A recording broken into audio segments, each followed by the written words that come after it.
옛날, 아주 먼 옛날에 깊고 깊은 산골짜기, 굽이굽이 돌아가면 맑은 물이 흐르고 사시사철 바람 소리가 그치지 않는 작은 마을이 하나 있었습니다. 그 마을 어귀에는 수백 년 묵은 느티나무가 떡하니 버티고 서서 오가는 사람들을 내려다보고 있었는데, 그 나무 그늘 아래를 지나 조금 더 마을 안쪽으로 들어가면 기와 지붕이 첩첩이 쌓인 으리으리한 집 한 채가 눈에 들어왔습니다. 높은 담장이 마치 성벽처럼 둘러쳐진 그 집은 이 근방에서 제일 가는 부자이자 깐깐하기로 소문난 최진사 댁이었는데, 집안의 기세가 어찌나 대단한지 지나가던 새들도 감히 그 지붕 위에는 앉지 않고 피해간다는 말이 돌 정도로 엄격하고 서슬퍼런 기운이 감도는 곳이었습니다. 이 집 안주인인 조씨 부인은 매사에 빈틈이 없고 바늘로 찔러도 피 한 방울 나오지 않을 것처럼 냉정한 성품을 지닌 사람이어서 집안의 모든 대소사를 자신의 손바닥 위에 올려놓고 쥐락펴락해야만 직성이 풀리는 여인이었습니다. 그녀의 눈에 거슬리는 것은 먼지 한 톨이라도 용납되지 않았고, 아랫사람들은 숨소리조차 크게 내지 못하고 하루 종일 조씨 부인의 눈치를 보며 살얼음판을 걷는 듯한 하루를 보내야 했습니다. 계절이 바뀌어 찬 바람이 불어오기 시작하던 무렵, 이 적막하고 무거운 집안에는 만삭의 몸을 이끌고 힘겹게 걸음을 옮기는 며느리 연화가 살고 있었는데, 그녀는 본래 심성이 고운 양반집 규수였으나 가세가 기울어 이 집에 시집을 온 후로는 하루도 마음 편할 날이 없었습니다. 연화는 남들이 부러워할 만한 부잣집 며느리 자리에 앉았지만 그녀의 손은 거친 무명천처럼 까칠해져 있었고, 얼굴에는 수심이 가득하여 보는 이로 하여금 안타까움을 자아내게 했습니다. 시어머니 조씨 부인은 며느리가 임신하여 몸이 무거워진 것을 알면서도 집안일에서 열외를 시켜주기는커녕 오히려 게으름을 피우면 안 된다며 더욱 혹독하게 일을 시키곤 했는데, 이는 며느리의 길을 초장에 꺾어 놓아야 집안 질서가 바로 선다는 잘못된 믿음 때문이었습니다. 새벽 닭이 울기도 전인 캄캄한 새벽녘부터 연화는 부엌으로 나가 아궁이에 불을 지피고 쌀을 씻어야 했으며, 밥 짓는 연기가 마당을 채우기도 전에 마당을 쓸고 장독대를 닦으며 하루를 시작해야만 했습니다. 특히 조씨 부인이 가장 중요하게 여기는 것은 여인의 단정한 용모와 흐트러짐 없는 자세였는데, 그 중에서도 머리카락이 조금이라도 삐져나오거나 흐트러지는 것을 극도로 싫어하여 며느리를 감시하는 눈길을 거두지 않았습니다. 연화는 배가 불러오면서 몸의 중심을 잡기가 힘들어지고 허리가 끊어질 듯 아파왔지만, 시어머니 앞에서는 힘든 내색조차 할 수 없어 입술을 꽉 깨물며 버티곤 했습니다. 어느 날 아침, 부엌에서 밥상을 차리던 연화가 갑기 몰려오는 현기증에 잠시 붓두막을 짚고 숨을 고르고 있었는데, 마침 정한수 한 그릇을 떠놓고 기도를 올리고 들어오던 조씨 부인의 매서운 눈에 그 모습이 딱 걸리고 말았습니다. 조씨 부인은 며느리가 꾀병을 부린다고 생각하여 대뜸 부엌으로 달려들어 연화의 곱게 따은 머리채를 거칠게 휘어잡으며 호통을 치기 시작했는데, 그 목소리가 어찌나 날카로운지 부엌의 식기들이 쨍하고 울릴 정도였습니다. 아직 해가 중천에 뜨지도 않았는데 벌써부터 꾀를 부리느냐, 내 너를 들이고 나서 집안에 편할 날이 없구나, 뱃속에 아이가 있다고 유세를 떠는 것이냐. 조씨 부인의 소나귀 힘은 장정 못지않게 세어서 연화는 고개가 뒤로 젖혀진 채 고통스러운 신음조차 제대로 내지 못하고 그저 눈물만 뚝뚝 흘리며 잘못했다는 말을 되풀이할 수밖에 없었습니다. 머리카락이 뿌리째 뽑혀 나갈 듯한 고통 속에서도 연화는 혹여나 뱃속의 아이가 놀랄까 봐 두 손으로 배를 감싸쥐고 시어머니의 분이 풀리기만을 기다렸습니다. 연화의 머리채를 잡고 흔드는 것은 조 씨 부인에게 있어 일종의 훈육이자 스트레스를 푸는 습관처럼 굳어져 버려. 며느리의 사소한 실수나 마음에 들지 않는 행동이 보일 때마다 그녀의 손은 어김없이 며느리의 검은 머리카락을 향해 날아들곤 했습니다.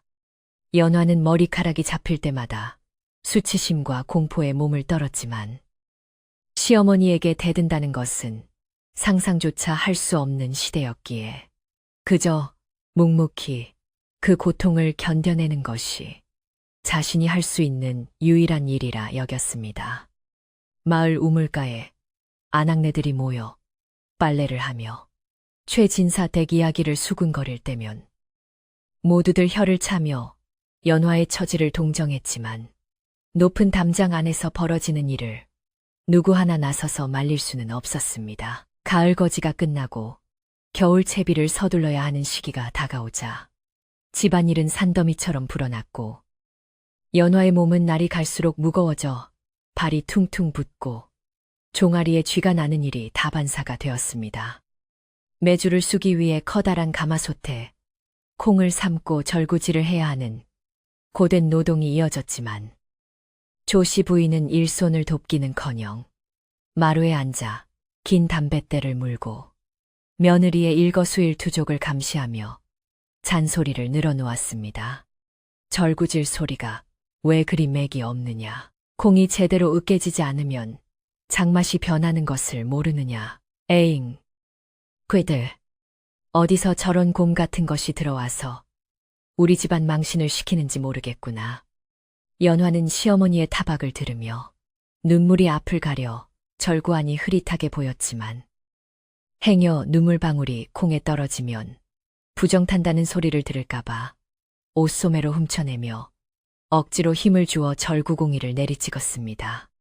그녀의 긴 머리카락은 땀에 젖어 이마에 달라붙었고 쪽진 머리가 조금이라도 느슨해질 아치면 어김없이 조씨 부인의 불호령이 떨어지거나 머리채가 잡히는 수모를 겪어야 했기에 연화는 일하는 중간중간에도 수시로 머리를 매만지며 공포에 떨어야 했습니다.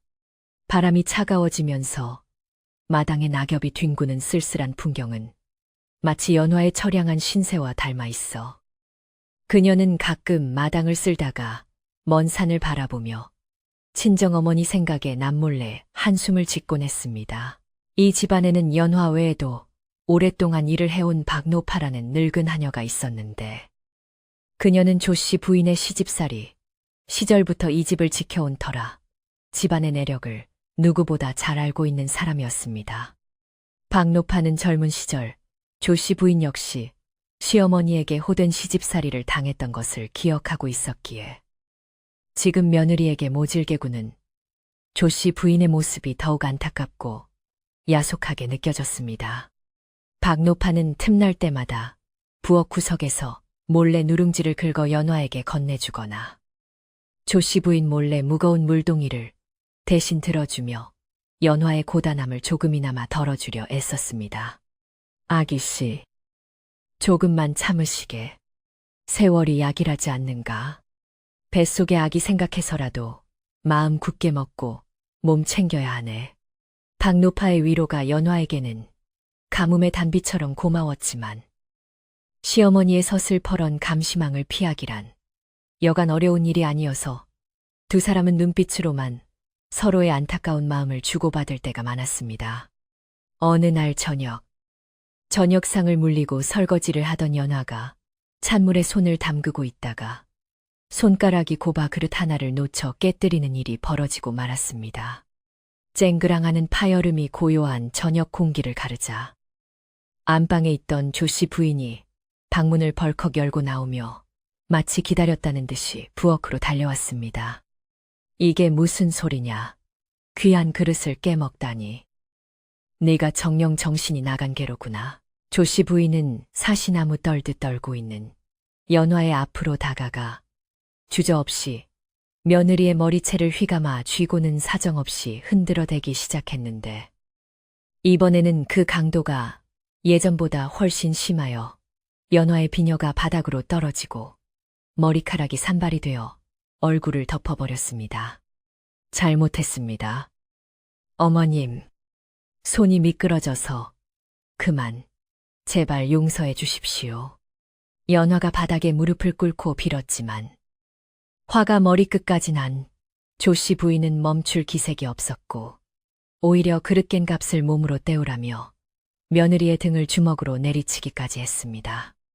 연화는 배를 보호하기 위해 몸을 웅크린 채 고통을 견뎠고 그 모습은 마치 폭풍우 속에서 잎사귀 하나 남지 않은 앙상한 나무처럼 위태로워 보였습니다. 이소라는 사랑채에 있던 최진사가 헛기침을 크게 하며 안에서 무슨 소란인가. 밤이 깊었는데 채통들을 지키시오라고 소리치고 나서야 겨우 멈추게 되었는데 조씨 부인은 씩씩거리며 헝클어진 옷매무새를 다듬고 안방으로 들어가 버렸습니다. 덩그러니 부엌 바닥에 남겨진 연화는 깨진 그릇 조각을 치우지도 못한 채 멍하니 앉아 있었고 흩어진 머리카락 사이로 보이는 그녀의 얼굴은 핏기 하나 없이 창백했습니다.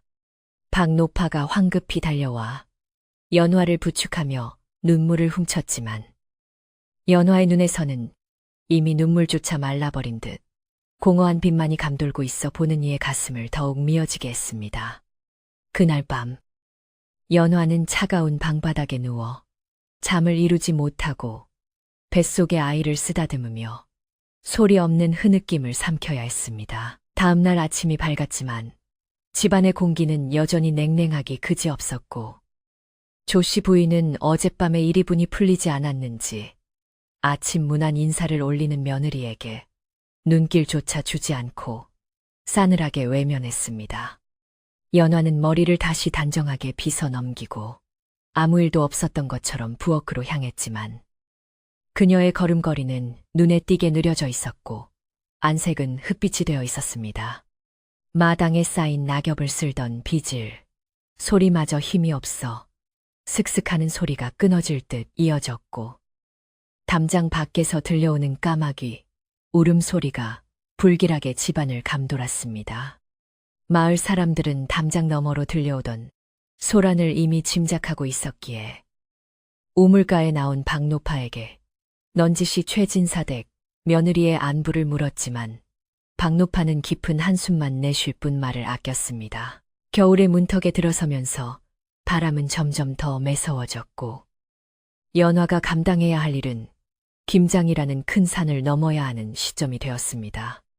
배추 수백 포기를 절이고 양념을 버무려야 하는 고된 노동은 건강한 사람에게도 힘겨운 일인데 만삭의 몸인 연화에게는 목숨을 건 사투나 다름없는 일이었습니다. 조씨 부인은 일꾼들을 부려도 될 일을 굳이 며느리의 손맛이 들어가야 한다며 연화에게 배추 씻는 일을 전담시켰고 차가운 우물물에 하루 종일 손을 담그고 있어야 했던 연화는 손발이 꽁꽁 얼어 감각이 없어질 지경이었습니다. 입김을 호호 불어가며 언손을 녹이려 해보았지만 뼛속까지 파고드는 한기는 쉽게 가시지 않았고 배가 당겨오고 허리가 끊어질 듯한 통증은 점점 더 심해져만 갔습니다. 그럼에도 불구하고 조씨 부인은 털옷을 겹겹이 껴입고 따뜻한 아랫목에 앉아 문틈으로 며느리가 일하는 모습을 감시하며 조금이라도 동작이 태뜨면 방문을 열고 호통을 쳤습니다. 배추를 그리 살살 씻어서야 흙이 다 빠지겠느냐. 내년 1년 농사를 망칠 셈이냐. 젊은 것이 어찌 그리 끈기가 없는고. 연화는 이제 대답할 기운조차 없어 그저 고개만 끄덕이며 묵묵히 배추를 씻었고 붉게 튼 손등에서는 피가 배어나왔지만 아픔을 느낄 겨를도 없었습니다. 그녀의 머릿속에는 오로지 이 고된 시간이 빨리 지나가기만을 바라는 간절함과 뱃속의 아이가 무사하기만을 비는 마음뿐이었습니다. 어느덧 해가 서산으로 넘어가고 어둑어둑해질 무렵 마지막 배추를 건져 올리던 연화는 순간적으로 눈앞이 캄캄해지며 중심을 잃고 비틀거렸습니다. 다행히 옆에 있던 물통을 잡고 넘어지지는 않았지만 그 과정에서 쓰고 있던 수건이 벗겨지고 머리카락이 헝클어져 얼굴을 덮게 되었습니다. 하필이면 그 순간 마당을 지나가던 조씨 부인이 그 모습을 보고 말았고, 그녀는 며느리가 몸이 힘들어 비틀거린 것은 생각하지 않고 오로지 헝클어진 머리, 꼬라지가 보기 싫다는 이유 하나만으로 다시금 분노를 터뜨렸습니다. 내 인연 머리 꼬라지가 그게 뭐냐. 귀신, 산발을 하고 집안을 돌아다니니 복이 들어오려다가도 달아나겠다. 조씨 부인은 며느리의 상태를 살필 생각은 추호도 하지 않고 성큼성큼 다가와 또다시 연화의 머리채를 잡으려 손을 뻗었습니다. 하지만 이번에는 연화가 본능적으로 몸을 피하며 뒷걸음질을 쳤고, 이는 조씨 부인의 화에 기름을 붓는 격이 되었습니다. 감히 시어머니를 피하려 했다는 사실에 격분한 조씨 부인은 기어이 연화의 머리채를 낚아채고야 말았고, 힘없이 끌려오던 연화는 중심을 잃고 차가운 마당 바닥에 털썩 주저앉고 말았습니다. 연화의 입에서 짧은 비명이 터져 나왔고, 그녀는 배를 감싸쥐며 고통스러운 표정으로 바닥에 웅크렸습니다. 그러나 조씨 부인은 아랑곳하지 않고 잡은 머리채를 놓지 않은 채 훈계를 계속했습니다. 어디서 배운 버르장머리냐. 시어머니가 손을 대는데 피하다니 내 친정에서 그리 가르치더냐. 조씨 부인의 독설은 멈출 줄 몰랐고, 차가운 흙바닥의 냉기가 연화의 몸으로 스며들어 그녀는 덜덜 떨기 시작했습니다. 이때 부엌에서 이를 거들던 박노파가 놀라 뛰어와 조씨 부인의 팔을 붙잡으며 말렸습니다. 마님 고정하십시오. 아기씨 상태가 심상치 않습니다. 이러다 큰일 나겠습니다. 요 박노파의 다급한 목소리에도 조씨 부인은 콧방귀를 뀌며 이깟 엄살에 속을 줄 아느냐. 다 꾀병이다. 꾀병이라며 박노파를 밀쳐내려 했습니다. 하지만 연화의 얼굴이 백지장처럼 하얗게 질리고 입술이 파랗게 변해가는 것을 보자 조씨 부인의 손에서도 서서히 힘이 빠지기 시작했습니다. 그제야 잡았던 머리채를 놓은 조씨 부인은 찜찜한 표정으로 손을 털며 방으로 들어가 버렸고, 박노파는 급히 연화를 부축하여 방으로 옮겼습니다. 연화는 식은땀을 비오듯 흘리며 앓는 소리를 내었고, 박노파는 물수건으로 연화의 이마를 닦아주며 하염없이 눈물을 흘렸습니다. 불쌍한 우리 아기씨. 이 모진 세월을 어찌 견디시나. 방 안은 썰렁했고 우풍이 세게 들어와 촛불이 위태롭게 흔들렸습니다. 연화는 혼미한 정신 속에서도 배를 쓰다듬으며 아이에게 미안하다는 말을 속삭였고, 그 소리는 너무나 작아 바람 소리에 묻혀버리고 말았습니다. 밤이 깊어지자 최진사댁의 기와지붕 위로 쌀락눈이 내리기 시작했습니다. 첫눈치고는 매섭게 몰아치는 눈보라는 마당의 빗자국 같은 낙엽들을 하얗게 덮어버렸지만, 집안 깊숙이 베어든 한과 원망은 쉽게 가려지지 않을 것만 같았습니다. 사랑채의 불은 꺼졌지만 안채의 연화방에는 희미한 불빛이 밤새 꺼지지 않았고, 가끔씩 들려오는 끙끙 앓는 소리가 담장을 넘어 골목길을 지나가는 바람에 실려 흩어졌습니다.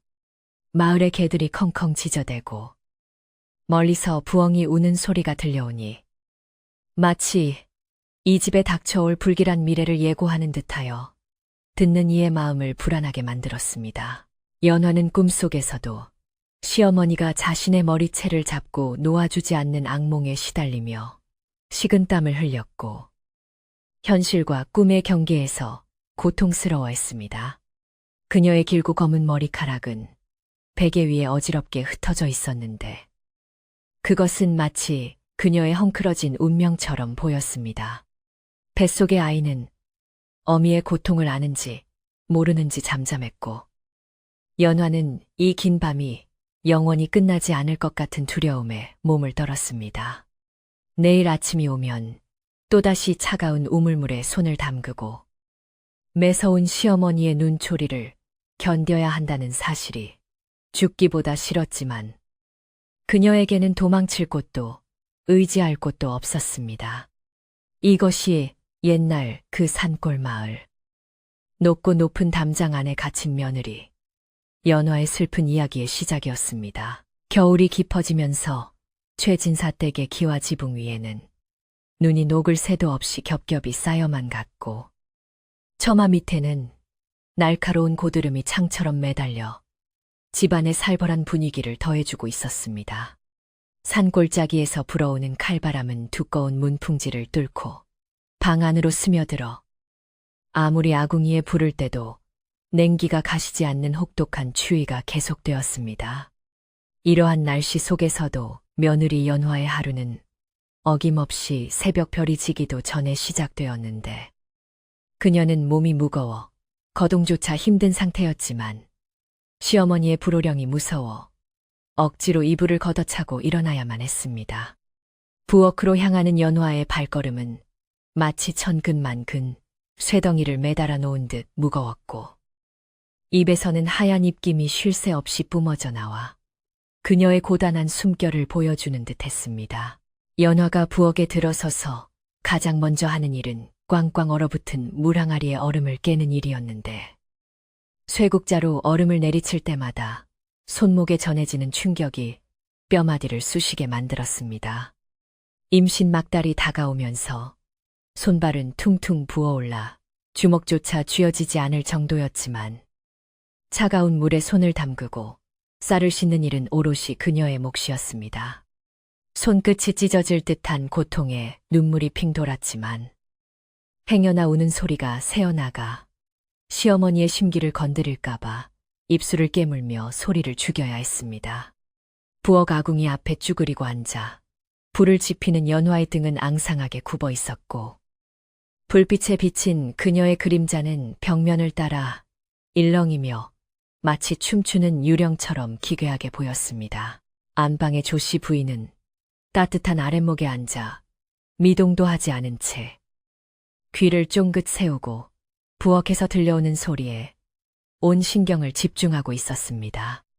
그녀는 며느리가 그릇을 놓는 소리, 물을 붓는 소리, 심지어는 숨 쉬는 소리까지 감시하며 조금이라도 거슬리는 소리가 들리면 즉시 방문을 열고 잔소리를 퍼부을 태세였습니다. 부엌에서 달그락거리는 소리가 왜 이리 요란하냐, 밥상 차리는데 정성이 부족하니 그릇들이 비명을 지르는 것 아니냐. 조씨, 부인의 날카로운 목소리가 새벽 공기를 가르고 부엌까지 날아들면 연화는 깜짝 놀라 하던 일을 멈추고 멍하니 허공을 응시하곤 했습니다.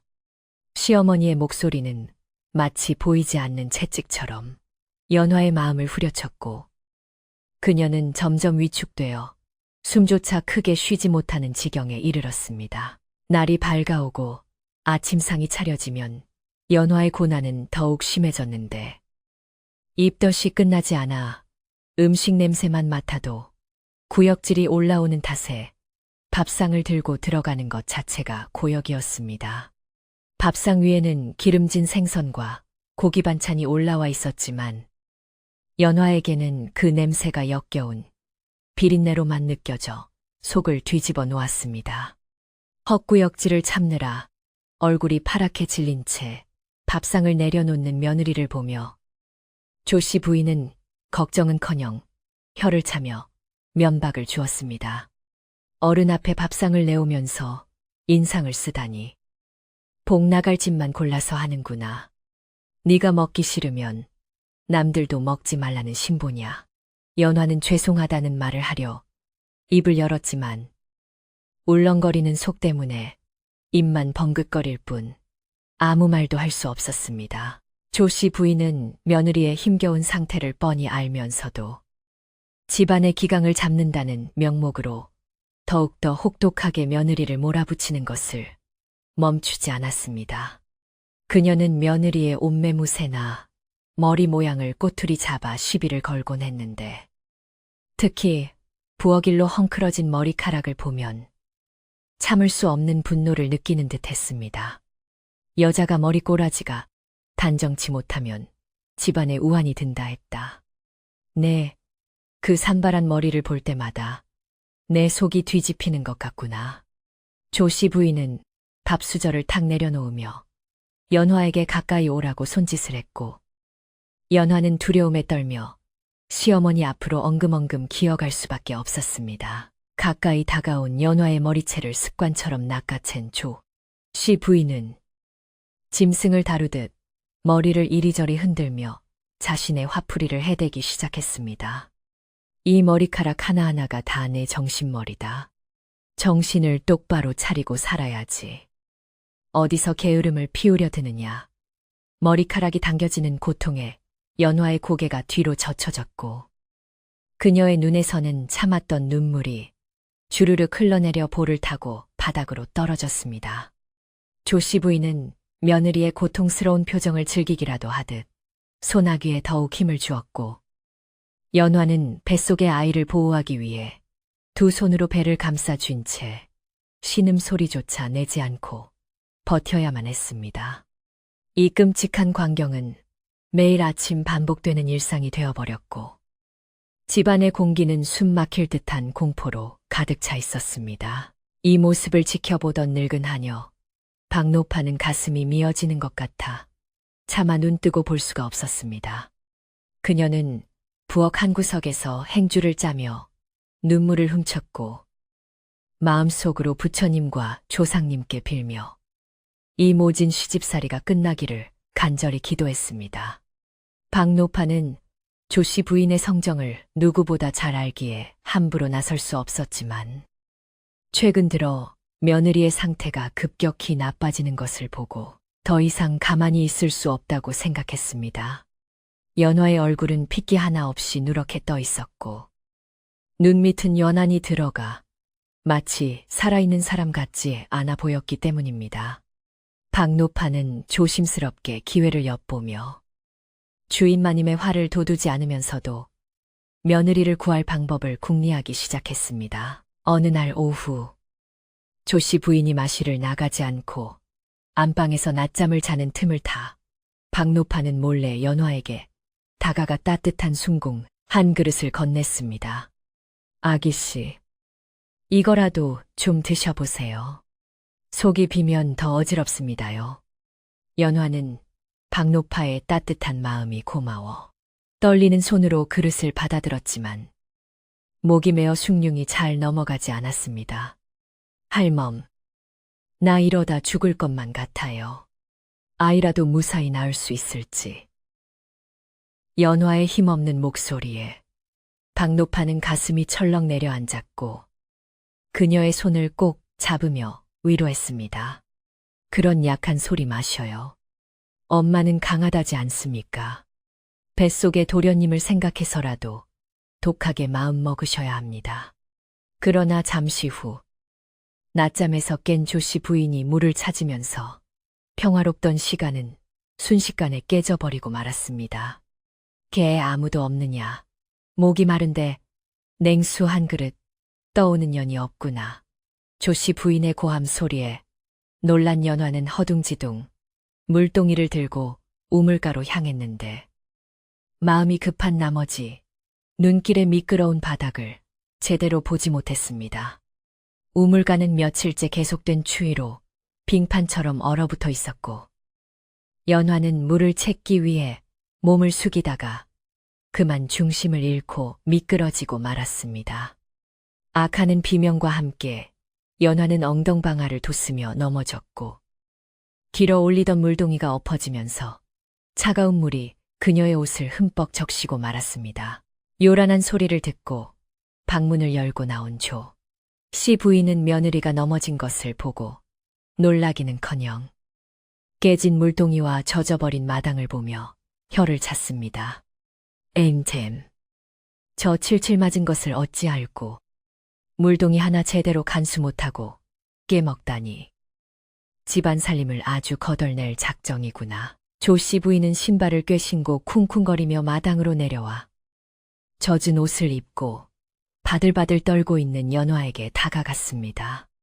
그리고는 넘어진 며느리를 일으켜 세우는 대신 또다시 그녀의 젖은 머리채를 낚아채며 소리쳤습니다.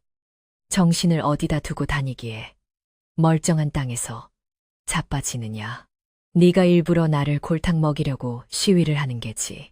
이번에는 박노파가 더 이상 참지 못하고 마당으로 뛰어들었습니다. 그녀는 조씨 부인의 앞을 가로막으며 무릎을 꿇고 애원했습니다. 마님, 제발 고정하십시오. 아기씨가 내 몸도 아닌데 이러다 정말 큰일 납니다요. 넘어진 사람을 일으키지는 못할 망정 머리채라니요. 박노파의 목소리에는 그동안 참아왔던 울분과 안타까움이 담겨 있었고 그녀의 눈빛은 예전과 달리 단호했습니다. 조씨 부인은 감히 하녀가 자신의 앞길을 막고 훈계를 한다는 사실에 기가 막혀 말을 잇지 못하다가 이내 얼굴이 불그락부르락해지며 더욱 거세게 화를 냈습니다. 이 늙은 것이 노망이 났나. 어디서 감히 주인한테 대들어. 박노파는 조씨 부인의 호통에도 물러서지 않고 떨리지만 분명한 목소리로 경고했습니다. 마님, 옛말에 사람의 머리카락에는 그 사람의 혼과 수명이 깃들어 있다고 했습니다. 잉태한 어미의 머리채를 잡는 것은 뱃속 아기 목숨줄을 흔드는 것과 같습니다요. 제발 노여움을 거두시고 하늘 무서운 줄 아십시오. 박노파의 말은 단순한 만류가 아니라 뼈가 있는 경고이자 불길한 예언처럼 들렸습니다. 순간 마당에는 찬바람이 쌩하고 불어와 나뭇가지를 흔들었고 그 소리가 마치 귀신의 울음소리처럼 들려 조씨 부인은 잠시 멈칫했습니다. 하지만 조씨 부인의 자존심은 박노파의 말을 받아들이기에는 너무나 높고 단단했습니다. 그녀는 코웃음을 치며 박노파를 발로 밀쳐내고 연화의 머리채를 쥔 손에 더욱 힘을 주었습니다. 어디서 주워듣지 못한 잡소리를 짓거리느냐. 내 집안 단속은 내가 한다. 썩 물러가라. 조씨 부인은 보란듯이 연화를 억지로 일으켜 세워 부엌 쪽으로 밀쳐버렸고 연화는 비틀거리며 부엌 문지방을 넘다가 다시 한번 휘청거렸습니다. 박노파는 바닥에 주저앉아 통곡을 했고 그 소리는 담장을 넘어 마을 골목길까지 퍼져나갔습니다. 이 소동은 마을 사람들의 귀에도 들어가지 않을 수 없었는데 우물가에 모인 아낙네들은 최진사 댁에서 들려오는 비명 소리와 울음소리에 귀를 기울이며 수군거리기 시작했습니다. 저 집안 며느리, 이번 겨울을 넘기기 힘들겠어. 시어머니 등살에 뼈도 못 추리게 생겼네. 그러게 말이야. 아무리 시집살이가 고되다 해도 만삭인 며느리 머리채를 잡는다는 건 천벌 받을 짓이지. 마을 사람들의 걱정과 비난 섞인 말들이 바람을 타고 돌았지만 높은 담장 안에 있는 조씨 부인의 귀에는 들리지 않았습니다. 사람들은 최진사댁 기와 지붕 위에 까마귀 떼가 앉아 울어대는 것을 보며 불길한 징조라며 혀를 찼습니다. 그날 밤 최진사댁에는 무거운 침묵이 감돌았지만 그 침묵 속에는 언제 터질지 모르는 시한폭탄 같은 긴장감이 흐르고 있었습니다. 연화는 젖은 옷을 갈아입지도 못한 채 냉방에 누워 고열에 시달리기 시작했고 그녀의 입에서는 헛소리가 흘러나왔습니다. 어머님, 잘못했어요. 머리는 잡지 마세요. 아가가 아파요. 열에 들뜬 연화의 눈앞에는 천장에 매달린 메주가 마치 자신의 잘린 머리통처럼 보여 공포에 질려 소리를 지르기도 했습니다. 박노파는 밤새 연화의 곁을 지키며 물수건을 갈아주었지만 연화의 열은 쉽게 내리지 않았고 숨소리는 점점 거칠어졌습니다. 사랑채에 머물던 최진사도 안채의 흉흉한 분위기를 감지하고 있었지만 집안일은 안주인의 소관이라 여기며 헛기침만 몇 번 할 뿐 직접 나서서 말리지는 않았습니다. 그는 밤새 들려오는 며느리의 앓는 소리에 잠을 설쳤지만 체면을 중시하는 양반이라 며느리 방을 기웃거릴 수도 없는 노릇이었습니다. 최진사는 그저 곰방대에 담배를 꾹꾹 눌러 담으며 깊은 한숨을 내쉬었고 그 연기는 방 안을 가득 채우며 답답한 그의 심정을 대변하는 듯했습니다. 집안의 가장 큰 어른이 방관하는 사이 사태는 걷잡을 수 없이 악화되어 가고 있었습니다. 한밤중이 되자 바람 소리는 더욱 거세져 창호지 문이 덜컹거렸고 그 소리는 마치 누군가 문을 뜯고 들어오려는 듯한 착각을 불러일으켰습니다. 조씨 부인 역시 잠자리에 들었으나 쉽게 잠을 이루지 못하고 뒤척였는데 낮에 박노파가 했던 말이 자꾸만 귓가에 맴돌았기 때문입니다. 머리채를 잡는 것은 목숨줄을 흔드는 것. 그녀는 애써 그 말을 무시하려 했지만 천장을 바라볼 때마다 검은 머리카락 뭉치가 어른거리는 듯하여 이불을 머리끝까지 뒤집었었습니다. 하지만 밖에서 들려오는 바람 소리는 마치 며느리의 흐느끼는 소리처럼 들려 그녀를 괴롭혔습니다. 새벽녘 연화의 방에서 악하는 짧은 비명 소리가 들려왔고 이어서 쿵하고 무언가 쓰러지는 소리가 났습니다. 박노파가 깜빡 잠이 든 사이에 연화가 물을 마시러 일어나려다 그만 정신을 잃고 바닥으로 고꾸라진 것이었습니다. 박노파가 소스라치게 놀라 깨어나 불을 켜보니 연화는 바닥에 쓰러져 입에 거품을 물고 있었고 하체에서는 붉은 피가 비치고 있었습니다.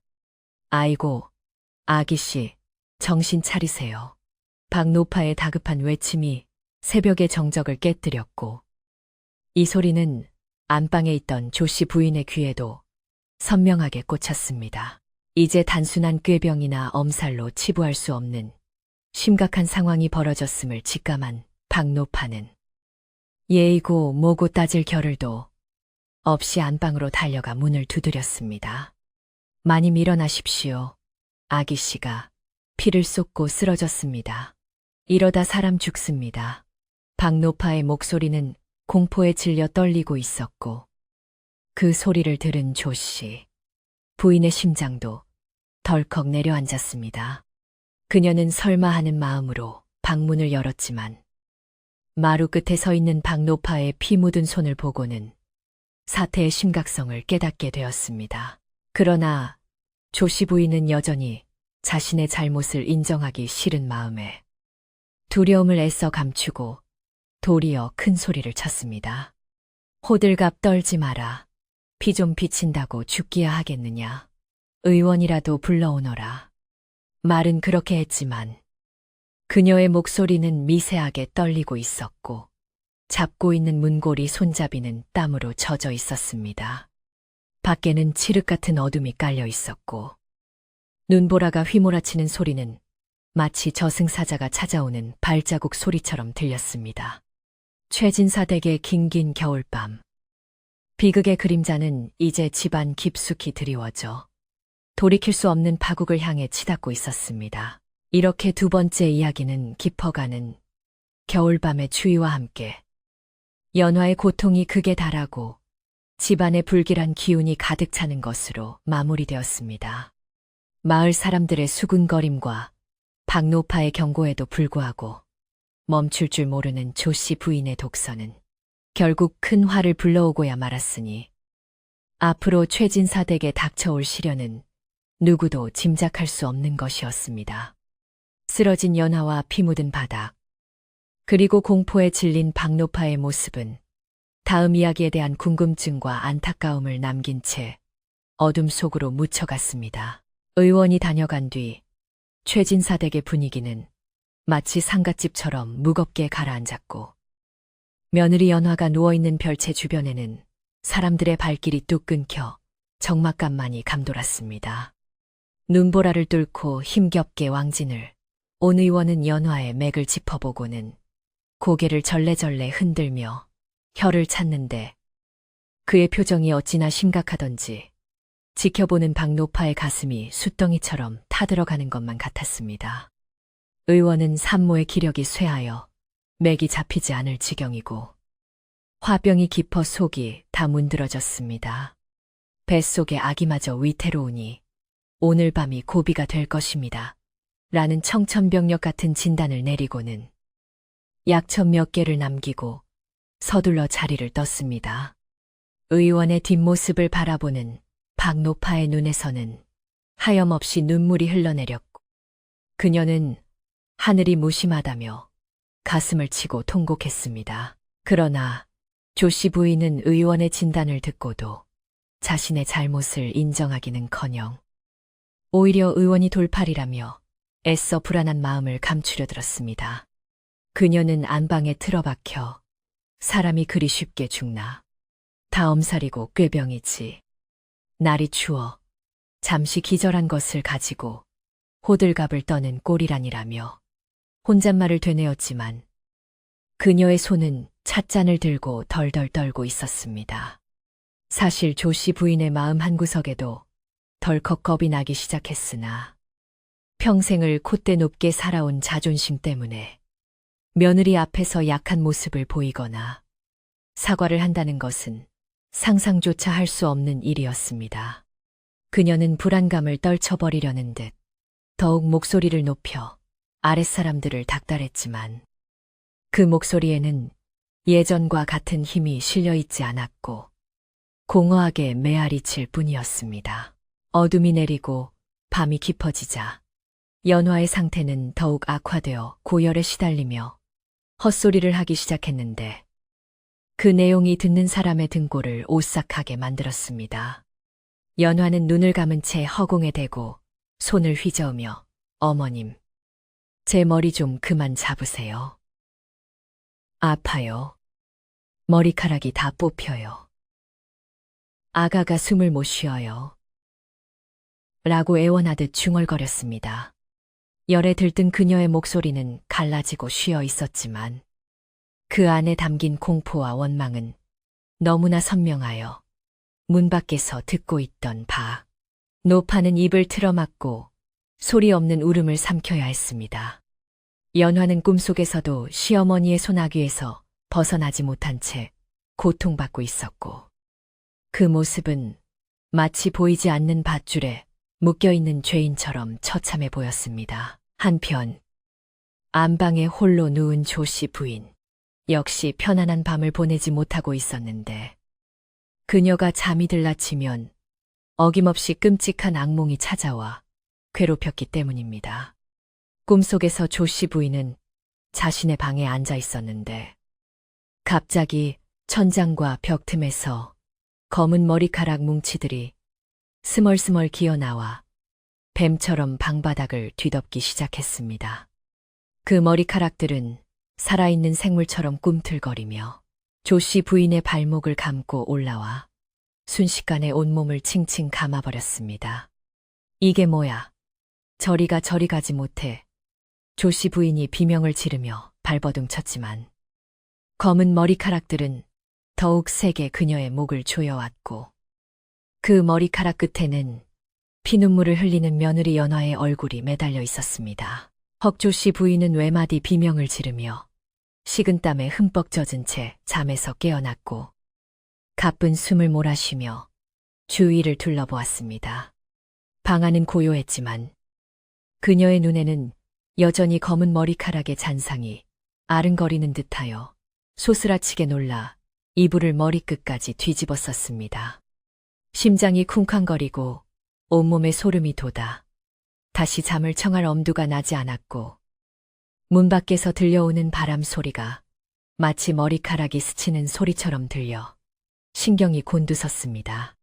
평소 귀신 따위는 믿지 않는다며 큰 소리치던 조씨 부인이었지만 자신이 저지른 업보가 공포가 되어 돌아오자 그녀는 작은 소리에도 깜짝깜짝 놀라는 겁쟁이가 되어버리고 말았습니다. 다음 날 아침, 밤새 내린 눈으로 세상이 하얗게 변해 있었지만 최진사댁 마당에는 을씨년스러운 기운만이 가득했습니다. 그런데 아침 밥상을 차리기 위해 우물가에 갔던 하녀 하나가 기겁을 하며 비명을 지르고 안채로 뛰어들어오는 일이 발생했습니다. 마님 큰일 났습니다. 우물물이 핏빛으로 변했습니다. 그 소리에 놀란 조씨 부인과 최진사가 우물가로 달려가 보니 평소 맑디 맑던 우물물이 흙탕물처럼 붉게 변해 있었고 비릿한 냄새까지 풍기고 있었습니다. 예로부터 우물물이 뒤집히거나 변하는 것은 집안에 큰 우환이 닥칠 징조라 하여 금기시되던 일이었기에 이를 본 사람들은 모두 사색이 되어 입을 다물지 못했습니다. 최진사는 혀를 차며 집안 꼴이 이게 뭐란 말인가. 며느리가 다 죽어가니 집안의 수매까지 뒤틀린 게로구나라며 탄식했고 조씨 부인을 향해 원망 섞인 눈길을 보냈습니다. 조씨 부인은 붉게 변한 우물물을 바라보며 다리가 후들거렸지만 짐짓 태연한 척하며 장마철도 아닌데 흙탕물이 섞여 들어온 모양입니다. 물을 다 퍼내고 새로 받으면 그만일 것을 왜 이리 호들갑입니까? 라고 큰소리쳤습니다. 하지만 그녀의 목소리는 떨리고 있었고 마음속 깊은 곳에서는 알 수 없는 두려움이 독버섯처럼 피어오르고 있었습니다. 하인들은 주인마님의 명령에 따라 물을 퍼내기 시작했지만 퍼내도 붉은 물은 계속 솟아올라 보는 이들의 공포심을 자극했습니다. 불길한 일은 여기서 그치지 않았는데 점심 무렵 장독대에서 쩍하는 소리가 벼락처럼 울려 퍼져 사람들을 놀라게 했습니다. 박노파와 하녀들이 달려가 보니 가장 크고 오래된 간장 항아리가 아무런 충격도 없이 반으로 쫙 갈라져 있었고 그 안에 검은 간장이 마당으로 흘러내리고 있었습니다. 집안의 맛과 전통을 상징하는 장독이 깨진다는 것은 가문의 몰락을 암시하는 최악의 흉조였기에 이를 본 박노파는 그 자리에 주저앉아 아이고 조상님들이 노하셨구나. 이를 어째 하며 통곡했습니다. 깨진 항아리 조각들은 마치 흉측한 이빨처럼 입을 벌리고 있었고 흘러나온 간장은 마치 검은 피처럼 보였습니다. 이 광경을 목격한 조씨 부인은 너무 놀라 말문이 막혀버렸고 얼굴이 백지장처럼 하얗게 질려버렸습니다. 그녀는 평소 장맛을 목숨보다 소중하게 여기며 자부심을 가졌던 터라 장독이 깨졌다는 사실은 그녀에게 큰 충격으로 다가왔습니다.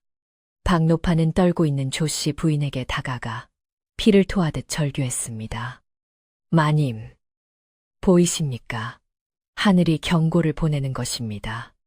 며느리 피눈물을 흘리게 하니 우물물이 핏물이 되고 며느리 속을 썩게 하니 장독이 터져버린 것입니다. 지금이라도 뉘우치지 않으시면 이 집안은 끝장입니다. 요 박노파의 서리빨 같은 일갈에 조씨 부인은 반박할 말을 찾지 못하고 뒷걸음질 쳤습니다. 그날 오후부터 조씨 부인의 눈에는 헛것이 보이기 시작했는데 밥상에 올라온 국그릇 안에 머리카락이 수북하게 담겨 있는 것처럼 보여 비명을 지르며 숟가락을 집어던지는 소동이 벌어졌습니다. 누가 국에 머리카락을 넣었느냐, 나를 독살하려 드느냐. 조씨 부인이 고래고래 소리를 지르며 밥상을 엎어버렸지만 바닥에 쏟아진 국물 속에는 머리카락 한 올도 보이지 않았습니다.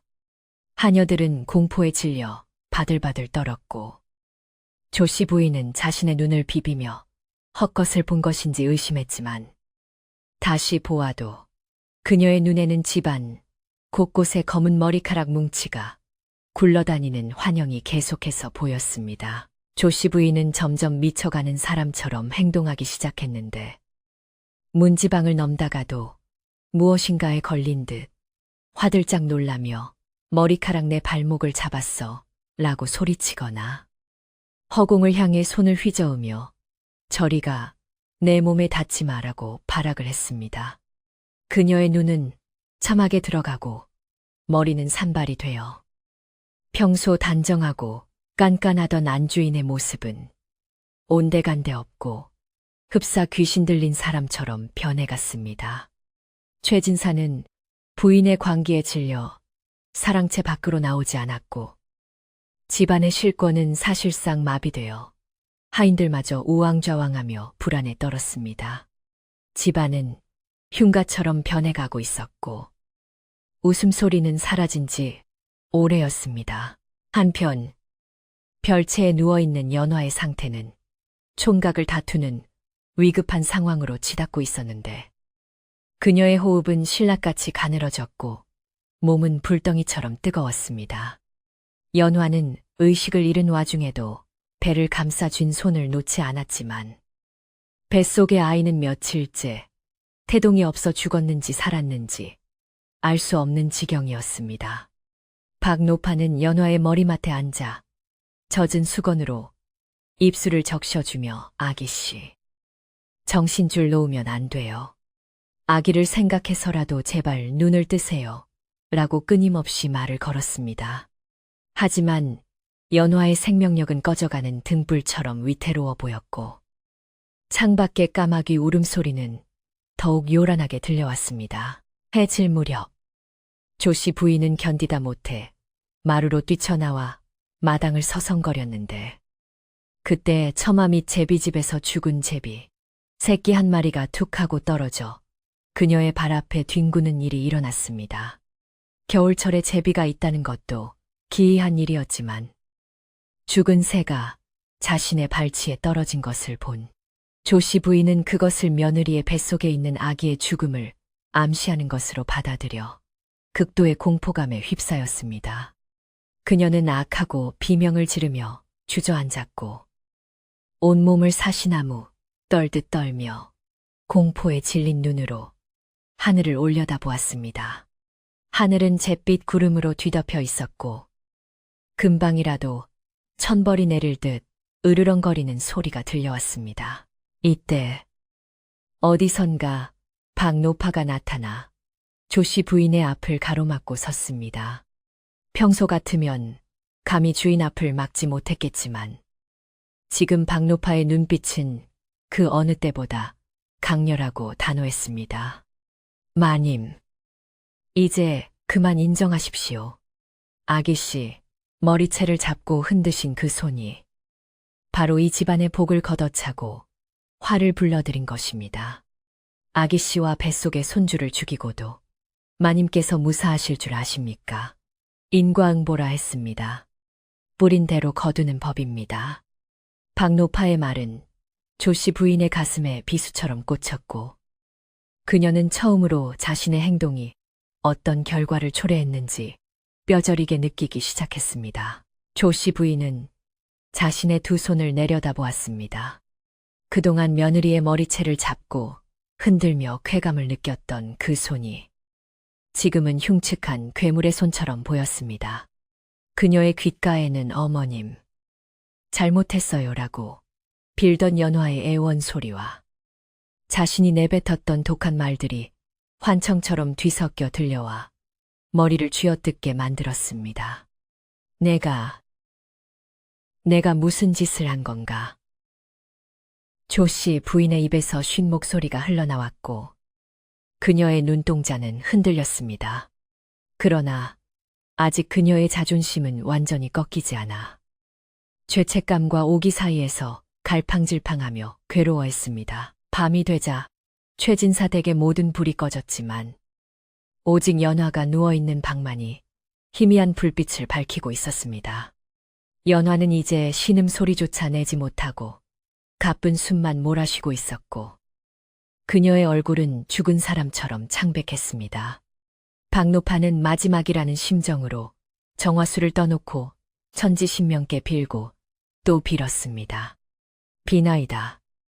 비나이다. 불쌍한 우리 아기씨 좀 살려주십시오. 이대로 보내기에는 너무 억울합니다. 박노파의 간절한 기도가 밤하늘로 올라가 닿았는지 갑자기 바람이 뚝 그치고 사방이 고요해졌습니다. 그 고요함 속에서 조씨 부인은 안방문을 조금 열고 밖을 내다보았습니다.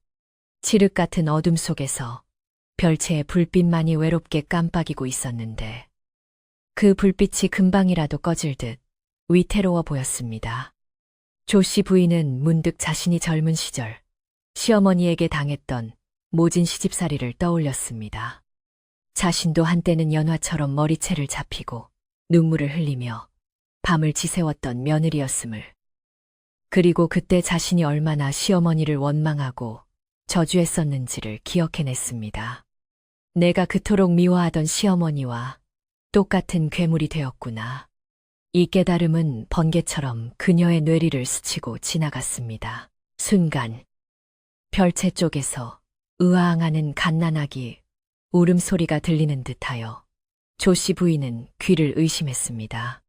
하지만 그것은 환청이었고 현실은 여전히 죽음의 그림자가 짙게 깔려 있었습니다. 조씨 부인은 가슴을 쥐어뜯으며 방문 앞에 주저앉았습니다. 그녀의 눈에서 처음으로 후회의 눈물이 한 방울, 두 방울 떨어져 바닥을 적셨습니다. 연화야. 내 며느리 연화야. 그녀의 입술이 파르르 떨리며 며느리의 이름을 불렀지만 그 목소리는 너무 작아 방 밖으로 나가지 못했습니다. 이제 시간은 얼마 남지 않았습니다. 연화의 숨결은 점점 희미해져 갔고 저승사자가 문턱을 넘으려 하고 있었습니다. 조씨 부인이 이 끔찍한 악몽과 저주를 끝내기 위해서는 자신이 묶은 매듭을 스스로 풀어야만 했습니다. 그러나 평생 굽힐 줄 모르고 살아온 그녀가 과연 자존심을 버리고 며느리 앞에 무릎을 꿇을 수 있을지, 아니면 이대로 파멸을 맞이할지는 아직 미지수였습니다. 최진사 댁의 운명은 풍전등화와 같았고 깊은 밤의 어둠은 모든 것을 삼킬 듯 입을 벌리고 있었습니다. 이것으로 세 번째 이야기가 끝을 맺었습니다. 집안에 닥친 흉흉한 징조들과 조씨 부인의 심리적 붕괴, 그리고 생사의 갈림길에 선 연화의 모습이 긴박하게 그려졌습니다. 조씨 부인은 서서히 자신의 과오를 깨닫기 시작했지만 아직 완전한 참회에는 이르지 못했습니다. 과연 그녀는 마음을 돌려 며느리를 살릴 수 있을까요? 다음 이야기에서 펼쳐질 반전과 해결의 실마리를 기대해 주시기 바랍니다. 깊은 밤, 정막이 감도는 최진사 댁 안채에는 무거운 공기만이 가라앉아 있었고 오직 연화가 누워있는 별채 문틈으로만 희미한 불빛이 새어나오고 있었습니다. 조씨 부인은 떨리는 손으로 문고리를 잡고 한참을 망설였는데 방 안으로 들어가는 순간 자신이 그동안 저지른 모든 죄와 마주해야 한다는 두려움이 그녀의 발목을 붙잡았기 때문입니다. 하지만 방 안에서 들려오는 며느리의 거친 숨소리가 점점 잦아들자 조씨 부인은 더 이상 지체할 수 없음을 깨닫고 결심한 듯 문을 벌컥 열고 들어갔습니다. 방 안은 외풍이 심해 냉골이나 다름없었고 윗목에 놓인 물그릇의 물이 살짝 얼어있을 정도로 한기가 돌고 있어 조씨 부인은 소스라치게 놀랐습니다. 아랫목에 누워있는 연화의 모습은 살아있는 사람이라기보다는 이미 이승을 떠난 망자처럼 보였는데 핏기 없는 얼굴은 창백하다 못해 투명해 보였고 입술은 바싹 타들어가 껍질이 일어나 있었습니다.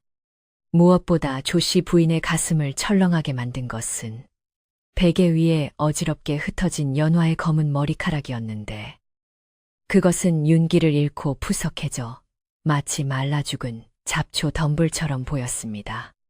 평소 같았으면 단정하지 못하다고 호통을 쳤을 그 모습이 지금은 조씨 부인의 가슴을 후벼 파는 날카로운 가시가 되어 찔러왔습니다. 내가 이 고운 아이를 이 지경으로 만들었구나. 조씨 부인은 비틀거리며 며느리의 머리맡에 주저앉았고 떨리는 손을 뻗어 연화의 차가운 이마를 짚어보았습니다. 불덩이처럼 뜨거운 연화의 이마에 손이 닿는 순간 조씨 부인은 마치 감전된 듯 전율을 느꼈고 그 열기가 자신의 손끝을 타고 심장까지 전해져 오는 것 같았습니다. 연화는 시어머니의 손길을 느끼고는 무의식 중에 몸을 움츠리며 잘못했어요.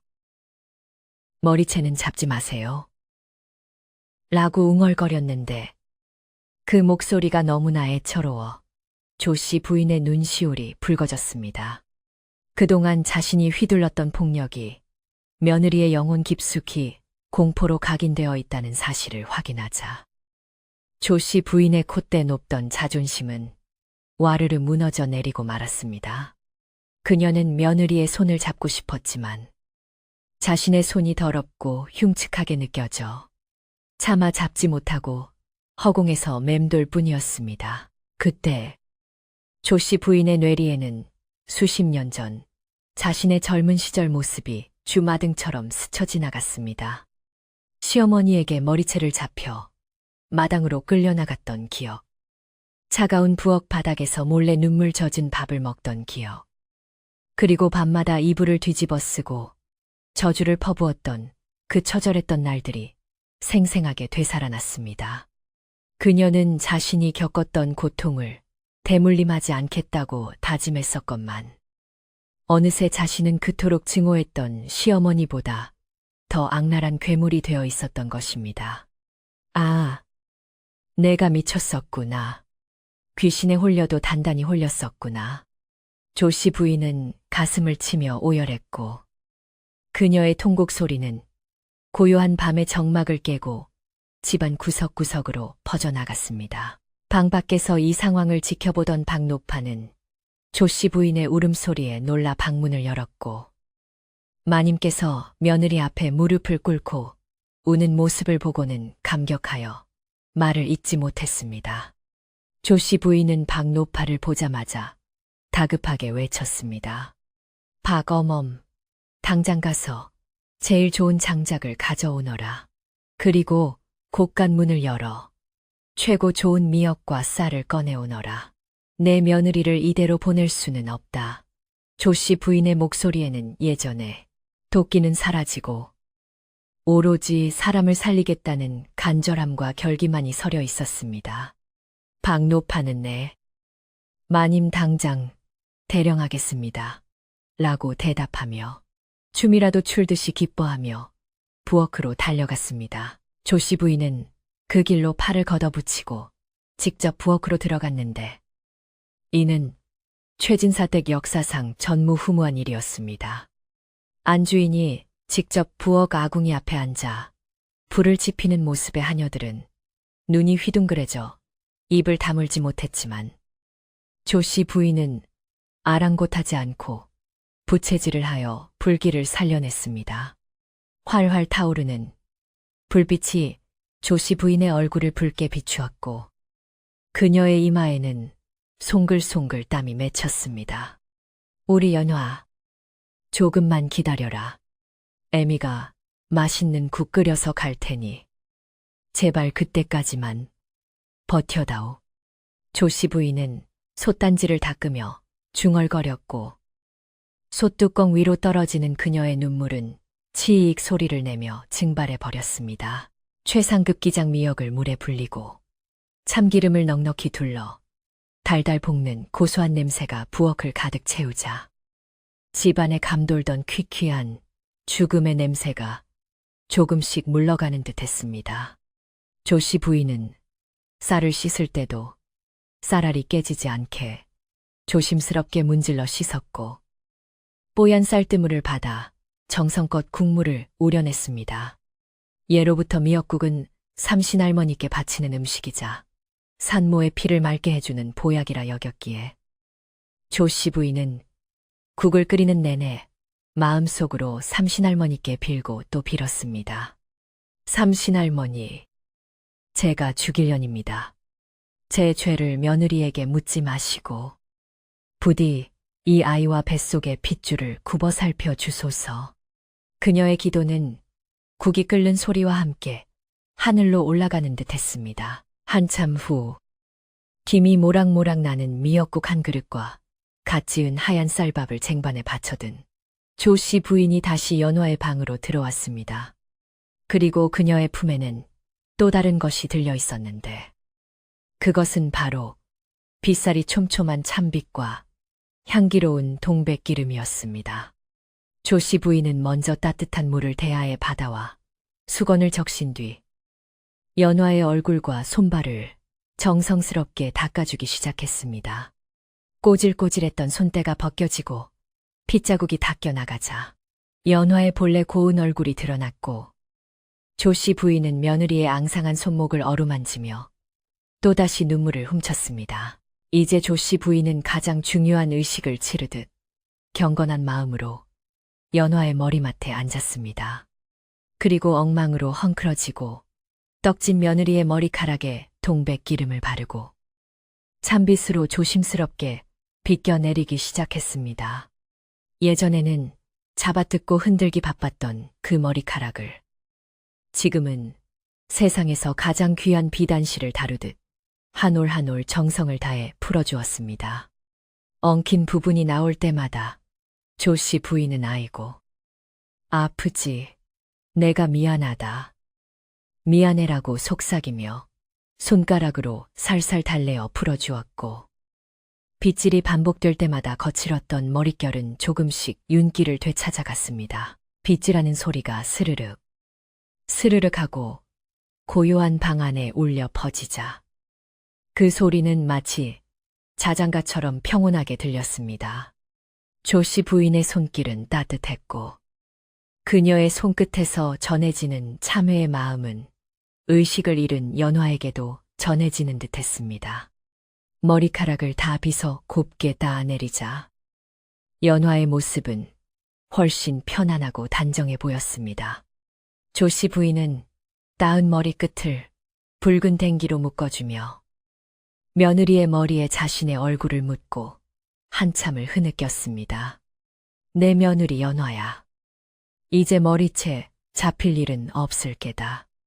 내가 내 손모가지를 자르는 한이 있어도 다시는 내 털끝 하나 건드리지 않으마.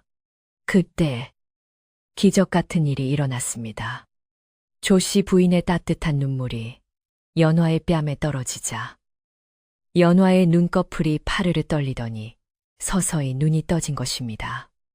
초점 없는 눈동자가 이리저리 흔들리다가 걱정스런 얼굴로 자신을 내려다보는 시어머니와 마주치자 연화는 깜짝 놀라 몸을 움츠리려 했습니다. 하지만 조씨 부인은 얼른 며느리의 어깨를 감싸 안으며 부드러운 목소리로 달랬습니다. 아가, 놀라지 마라. 나다. 애미다. 정신이 좀 드느냐. 평소의 날카로운 고함 소리가 아닌 물기 어린 따뜻한 목소리에 연화는 이것이 꿈인지 생시인지 분간할 수 없어 멍하니 바라만 보았습니다. 배가 많이 고플 게다. 내가 미역국을 끓여왔으니 한 술이라도 뜨거라. 조씨 부인은 숟가락으로 국물을 떠서 호호 불어시킨 뒤 연화의 입가에 가져다 대었습니다. 연화는 머뭇거렸지만 구수한 냄새에 이끌려 조심스럽게 입을 벌려 국물을 받아 마셨습니다. 따뜻한 국물이 식도를 타고 내려가 텅 빈 위장을 채우자 연화의 몸에 조금씩 온기가 돌기 시작했습니다. 어머님, 저를 위해 연화가 믿기지 않는다는 듯이 겨우 입을 떼자 조씨 부인은 고개를 끄덕이며 연화의 손을 꼭 잡았습니다. 그래, 내가 끓였다. 그동안 내가 너를 너무 굶겼지. 많이 먹고 기운 차려야 우리 손주도 살린다. 연화가 미역국 한 그릇을 거의 다 비울 때쯤 며칠 동안 잠잠했던 뱃속의 아이가 툭 하고 발길질을 하는 것이 느껴졌습니다. 연화가 놀라 배를 감싸 쥐자 조씨 부인도 그 움직임을 눈치채고 며느리의 배 위에 조심스럽게 손을 올렸습니다.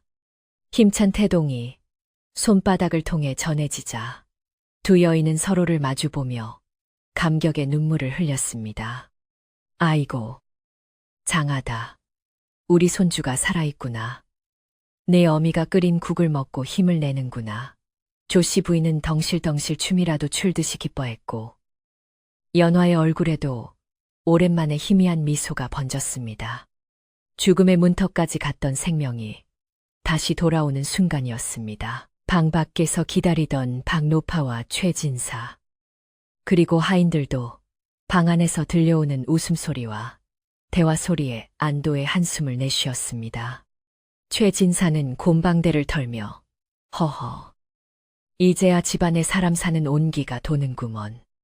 조상님이 도우셨어라며 뒷짐을 지고 사랑채로 돌아갔습니다. 박노파는 부엌으로 달려가 정화수를 새로 떠놓고 부처님, 천지신명님, 감사합니다. 우리 마님 마음을 돌려주셔서 정말 감사합니다. 라고 절을 올렸습니다. 집안을 감싸고 있던 검은 그림자가 걷히고 마당의 붉은 핏빛, 얼룩 위로 하얀 눈이 소복이 덮이며 깨끗한 새 세상을 만들어가고 있었습니다. 밤이 지나고 새벽이 밝아오자 창밖에 눈보라도 멈추고 맑은 하늘이 드러났습니다. 연화의 열은 완전히 내렸고 안색은 몰라보게 좋아져 있었습니다. 조씨 부인은 밤새 한숨도 자지 않고 며느리의 곁을 지키며 수시로 머리를 빗겨주고 다리를 주물러 주었습니다. 아침 햇살이 창호지 문을 뚫고 들어와 방 안을 환하게 비추자 조씨 부인은 연화에게 부드럽게 말을 건넸습니다. 아가, 이제 날이 밝았다. 푹 잤느냐? 오늘부터는 아무 걱정 말고 몸조리만 하거라. 집안일은 내가 다 알아서 하마. 연화는 시어머니의 변화가 여전히 믿기지 않았지만 따뜻하게 잡은 손의 온기는 거짓이 아님을 말해주고 있었습니다. 어머님, 감사합니다. 제가 더 잘하겠습니다. 연화가 눈물을 글썽이며 말하자 조씨, 부인은 고개를 저으며 아니다. 내가 잘못했다. 못난 시어미 만나 그동안 고생 많았다. 이제부터는 내가 너를 친정어머니처럼 아껴주마라고 다짐했습니다. 그동안 쌓였던 오해와 원망이 봄눈 녹듯 사라지는 순간이었고 두 사람 사이에는 새로운 신뢰와 사랑이 싹트기 시작했습니다. 조씨 부인은 하인들을 불러 모아 엄명을 내렸습니다. 앞으로 작은 마님을 내 몸처럼 귀하게 모셔라.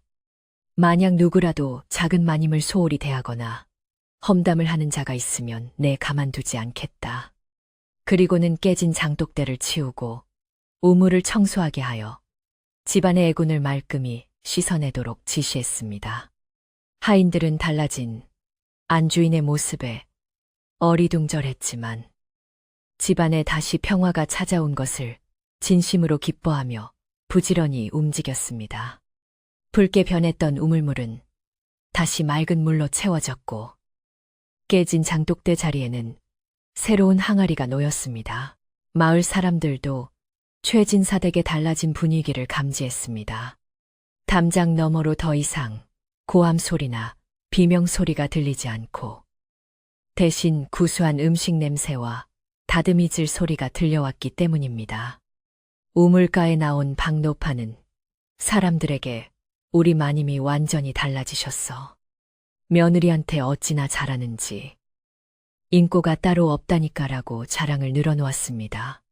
사람들은 사람이 죽다 살아나면 변한다더니 하늘이 도왔네. 그려라며 덕담을 주고받았습니다. 최진사 댁의 기와지붕 위에 앉아있던 까마귀 떼도 어디론가 날아가고 대신 까치들이 날아와 깍깍 울어대며 좋은 소식을 전하는 듯 했습니다. 이제 연화에게 남은 것은 건강한 아이를 순산하는 일뿐이었습니다. 조씨 부인은 며느리에게 좋은 것만 먹이고 좋은 것만 보게 하려고 애썼습니다. 태교에 좋다며 비단에 술을 놓게 하거나 맑은 검은고 소리를 들려주기도 했습니다. 특히 조씨 부인은 하루에도 몇 번씩 연화의 머리를 빗겨주며 머리카락이 고와야 아이도 곱게 나온다라고 덕담을 해주었는데 이는 자신의 과거 잘못을 씻어내려는 의식이자 며느리와의 교감을 나누는 소중한 시간이 되었습니다. 연화는 시어머니의 무릎에 머리를 맡기고 편안하게 잠이 들곤 했고 그 모습은 마치 다정한 모녀 사이처럼 아름다워 보였습니다. 어느 맑은 날 오후 연화가 마루에 앉아 햇볕을 쬐고 있을 때 조씨 부인이 다가와 찬빗을 꺼내 들었습니다. 아가어, 머리가 좀 엉켰구나. 내가 빗겨주마. 조씨 부인의 손길은 더없이 부드러웠고, 연화는 눈을 감고 그 손길을 느꼈습니다. 어머님 손이 참 약손 같습니다. 머리를 빗겨주시면 잠이 솔솔 와요. 연화의 말에 조씨 부인은 빙그레 웃으며 대답했습니다. 그래, 내 손이 이제야 제 구실을 하는구나. 예전에는 사람 잡는 손이었는데 이제는 사람 살리는 손이 되었어. 두 여인의 웃음소리가 봄바람을 타고 담장을 넘어 멀리 퍼져나갔습니다. 이것으로 네 번째 이야기가 끝이 나고 이제 마지막 결실을 맺는 이야기만을 남겨두게 되었습니다. 차가웠던 겨울바람이 물러가고 산골 마을의 따스한 봄 기운이 감돌기 시작하자 얼어붙었던 계곡물은 녹아 졸졸 흐르고 들판에는 아지랑이가 피어오르기 시작했습니다. 최진사 댁의 높은 담장 안에도 어김없이 봄이 찾아왔는데 마당 한 구석에 있는 늙은 매화나무 가지마다 팝콘처럼 하얀 꽃망울이 터져나와 그윽한 향기를 내뿜고 있었습니다. 겨우내 굳게 닫혀있던 사랑채와 안채의 문들도 활짝 열려 묵은 먼지를 털어내고 따사로운 햇살을 맞이하고 있었으며 집안 곳곳에서는 생동감 넘치는 활기가 느껴졌습니다. 험상해진 기운이 감돌던 예전과는 달리 이제 최진사 댁에는 웃음소리가 끊이지 않았고 하인들의 발걸음 또한 한결 가볍고 경쾌해져 있었습니다. 해산달이 꽉 찬 며느리 연화는 이제 만삭의 몸으로 마루에 앉아 바느질을 하며 시간을 보냈는데 그녀의 얼굴은 복숭아꽃처럼 화사하고 편안해 보였습니다. 조씨 부인은 며느리가 조금이라도 무거운 것을 들려고 하면 어디선가 번개처럼 나타나 아이고, 이 사람아 가만히 앉아 있으라니까. 그런 건 아래 사람들을 시키면 될 것을 왜 사서 고생이냐라며 호들갑을 떨며 말리곤 했습니다. 예전 같으면 게으르다고 타박했을 일들이 이제는 며느리를 향한 지극정성으로 바뀌어 보는 이들로 하여금 흐뭇한 미소를 짓게 만들었습니다. 조씨 부인은 틈만 나면 며느리의 배를 쓰다듬으며 우리 손주 언제 나올 거냐, 할미가 목이 빠지게 기다린다라고 태담을 나누는 것이 하루의 가장 큰 낙이 되었습니다. 그러던 어느 날 새벽 고요한 집안을 깨우는 연화의 신음소리가 안채에서 흘러나왔고 이를 가장 먼저 알아챈 것은 다름 아닌 조씨 부인이었습니다. 그녀는 잠기가 밝아져 며느리의 작은 인기척에도 금세 잠에서 깨어나 달려왔는데 식은땀을 흘리며 배를 움켜쥐고 있는 연화를 보자마자 노련하게 하인들을 지휘하기 시작했습니다. 박어머머서 가서 산파를 불러오너라. 그리고 아궁이에 불을 덧대고 따뜻한 물을 넉넉히 데워놓아라. 조씨, 부인의 목소리는 다급했지만 침착했고 예전처럼 화를 내거나 소리를 지르는 것이 아니라 며느리를 안심시키기 위한 든든한 리더십이 배어 있었습니다. 산통이 본격적으로 시작되자 연화는 고통에 몸부림치며 비명을 질렀지만 조씨 부인은 며느리의 곁을 한시도 떠나지 않고 손을 꼭 잡아주며 힘을 불어넣어 주었습니다. 아가, 조금만 더 힘을 내라. 다 왔다. 나도 다 겪어본 일이다. 너는 할 수 있다. 조씨 부인은 며느리의 헝클어진 머리카락을 땀에 젖은 이마에서 떼어주며 수건으로 계속해서 땀을 닦아주었습니다. 과거에 며느리의 머리채를 잡고 흔들던 그 손이 이제는 산통으로 고통받는 며느리의 머리를 쓰다듬으며 고통을 나누는 사랑의 손길이 되어 있었습니다. 연화는 시어머니의 따뜻한 격려에 힘입어 정신을 잃지 않고 호흡을 가다듬으며 아이를 낳기 위해 안간힘을 썼습니다. 해가 중천에 떠오를 무렵 드디어 으앙하는 우렁찬 아기 울음소리가 최진사 댁의 지붕을 뚫고 하늘 높이 퍼져나갔습니다. 그 소리는 마치 긴 겨울잠에서 깨어난 봄의 전령사처럼 집안의 모든 걱정과 근심을 일시에 날려버리는 기쁨의 소리였습니다. 산파가 탯줄을 자르고 깨끗한 천에 쌓인 아기를 조씨 부인에게 안겨주자 그녀는 감격에 겨워 목이 메었습니다. 아이고, 고추다 튼실한 사내 아이로구나. 우리 집안의 경사다. 경사야. 조씨 부인은 갓 태어난 손자를 품에 안고 덩실덩실 춤을 추었고 밖에서 초조하게 기다리던 진사도 한박 웃음을 지으며 우리 가문의 대가 이어졌구나라며 기뻐했습니다. 출산의 고통으로 탈진한 연화는 땀에 젖은 채 가쁜 숨을 몰아쉬고 있었지만 품에 안긴 아기의 얼굴을 보자 모든 고통이 눈 녹듯 사라지는 것을 느꼈습니다. 조씨 부인은 며느리에게 다가가 고생했다. 정말 고생했다. 내가 우리 집안을 살렸다라며 연화의 손등에 입을 맞추고 눈물을 흘렸습니다. 그 눈물은 기쁨의 눈물이자 지난날 자신의 모진 행동을 씻어내는 참회의 눈물이기도 했습니다. 연화는 힘없이 미소 지으며 어머님 덕분이에요. 어머님이 곁에 계셔서 무섭지 않았어요. 라고 화답했고 그 순간 방 안에는 따뜻한 모성애와 가족애가 가득 차올랐습니다. 아기가 태어난 후 조씨 부인은 며느리의 산후조리에 더욱 열성을 다했는데 그녀는 매 끼니마다 최상급 미역국과 보양식을 직접 챙겨 며느리의 방으로 날랐습니다.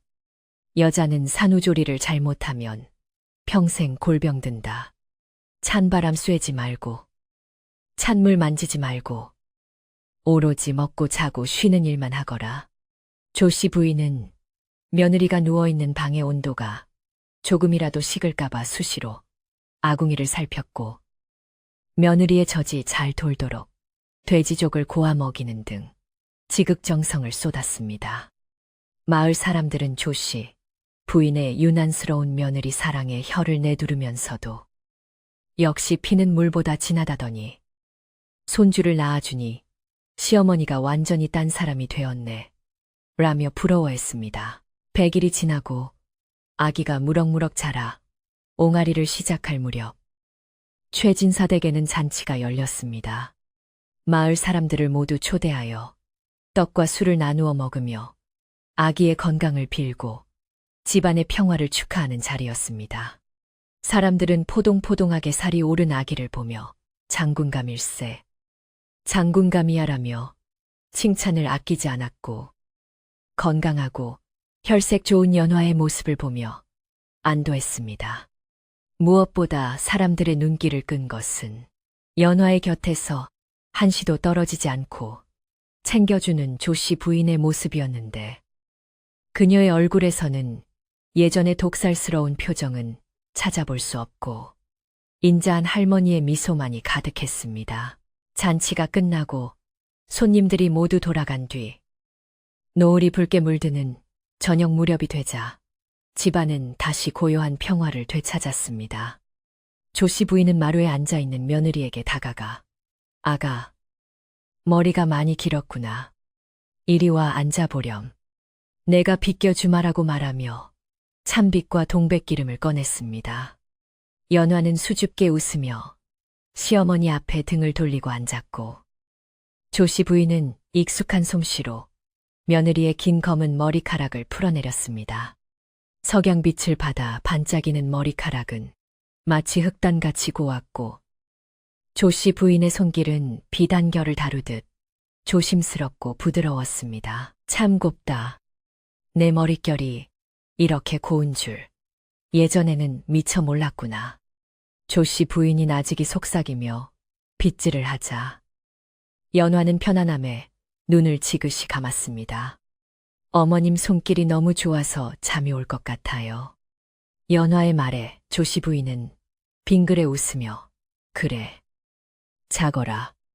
내가 다 빗겨줄 테니 걱정 말고 푹 쉬어라라고 대답했습니다. 사각사각. 참비비 머리카락 사이를 지나가는 소리는 마치 봄비가 내리는 소리처럼 정겨웠고 두 여인 사이에는 더 이상 어떤 앙금도 남아있지 않았습니다. 머리카락은 며느리에게는 공포의 대상이었고 시어머니에게는 분노의 표출구였지만 이제는 두 사람을 이어주는 사랑의 매개체가 되어 있었습니다. 조씨 부인은 빗질을 하며 지난 날을 회상했습니다.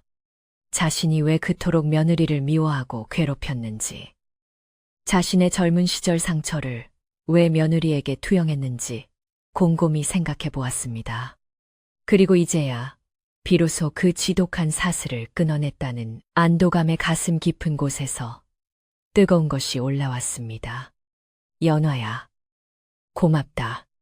못난 시어미를 용서해주고 이렇게 예쁜 손주까지 안겨주어서 정말 고맙다. 그녀는 마음속으로 수백 번도 더 며느리에게 고마움을 전했고 빗질하는 손끝에 그 진심을 담아보냈습니다. 어느덧 해가 서산으로 완전히 넘어가고 하늘에는 별이 하나둘 떠오르기 시작했습니다. 방 안에서는 젖을 먹고 잠든 아기의 새근거리는 숨소리가 들려왔고 마당의 풀벌레 소리가 자장가처럼 울려 퍼졌습니다. 조씨 부인은 곱게 빗은 며느리의 머리를 따아주며 이제 다 되었다. 들어가서 쉬자꾸나라고 말했습니다. 연화는 자리에서 일어나 시어머니를 향해 깊이 고개를 숙이며 어머님, 안녕히 주무세요. 내일 아침에 뵙겠습니다라고 인사했고 조씨 부인은 며느리의 어깨를 토닥여주며 방으로 들여보냈습니다. 그날 밤 조씨 부인은 아주 오랜만에 꿈을 꾸지 않고 깊은 잠에 들 수 있었습니다. 머리맡에는 며느리가 선물로 만들어준 베개릿이 놓여 있었는데 거기에는 장수와 복을 상징하는 학과 소나무가 정교하게 수놓아져 있었습니다. 꿈속에서 검은 머리카락 괴물은 더 이상 나타나지 않았고 대신 꽃밭에서 뛰어노는 손자와 환하게 웃는 며느리의 모습만이 나타나 그녀를 행복하게 만들었습니다. 최진사 댁의 기와 지붕 위로 둥근 보름달이 떠오르며 집안을 환하게 비추었고 그 빛은 마치 이 가족의 앞날을 축복하는 등불처럼 보였습니다. 시간이 흘러 연화는 둘째와 셋째 아이를 연달아 낳았고 최진사 댁은 아이들의 웃음소리로 왁자지껄한 다복한 가정이 되었습니다. 조씨 부인은 늙어서 허리가 굽었지만 여전히 며느리의 머리를 빗겨주는 일을 거르지 않았습니다. 마을 사람들은 며느리 사랑이 지극한 조씨 부인을 빗질 할머니라고 부르며 칭송했고 시어머니를 극진히 모시는 연화는 효부라며 칭찬했습니다. 며느리의 검은 머리카락에 얽힌 슬픈 이야기는 이제 옛날 이야기가 되어 사람들의 기억 속에서 희미해져 갔고 오로지 두 사람의 아름다운 동행만이 전설처럼 남아 마을 사람들의 입에서 입으로 전해지게 되었습니다. 세월이 흘러 조씨 부인이 세상을 떠나던 날 연화는 시어머니의 임종을 지키며 하염없이 눈물을 흘렸습니다. 조씨 부인은 떨리는 손으로 며느리의 손을 잡고 마지막 유언을 남겼습니다. 연화야, 내 며느리로 와줘서 고마웠다. 다음 생에는 우리가 친정어머니와 딸로 만나 더 많이 사랑하며 살자꾸나. 그 말을 끝으로 조씨 부인은 편안한 얼굴로 눈을 감았고 연화는 시어머니의 가슴에 얼굴을 묻고 어머님, 사랑합니다. 부디 좋은 곳으로 가세요라며 오열했습니다. 장례식 날 하늘에서는 보슬비가 내렸는데 사람들은 하늘도 두 고부의 이별을 슬퍼하여 눈물을 흘리는 것이라 말했습니다. 그 후로도 오랫동안 최진사 댁은 대대로 번창하였고 후손들은 조상님들의 이야기를 교훈 삼아 화목하게 살았다고 합니다. 특히 이 집안 며느리들은 시어머니가 되면 며느리의 머리를 빗겨주는 풍습을 만들어 대대로 이어갔는데 이는 서로를 이해하고 사랑하자는 약속과도 같은 것이었습니다. 바람이 불어오는 날이면 대나무 숲이 흔들리는 소리가 마치 빗질하는 소리처럼 들린다고 하여 마을 사람들은 그 소리를 들을 때마다 최진사 댁의 이야기를 떠올리곤 했습니다. 밤이 깊었습니다. 이제 여러분도 편안한 마음으로 잠자리에 드시길 바랍니다. 오늘 들려드린 이야기처럼 때로는 힘든 시련이 닥쳐와도 서로를 이해하고 보듬어 안는다면 언젠가는 반드시 따뜻한 봄날이 찾아올 것입니다. 머리맡에 놓인 근심 걱정은 모두 내려놓으시고 빗질 소리 같은 평온한 바람, 소리를 들으며 꿈속에서 행복한 세상을 만나시기를 바랍니다. 옛날, 아주 먼 옛날, 어느 산골 마을 최진사, 댁며느리의 검은 머리카락 이야기는 여기서 끝을 맺습니다. 모두 안녕히 주무세요.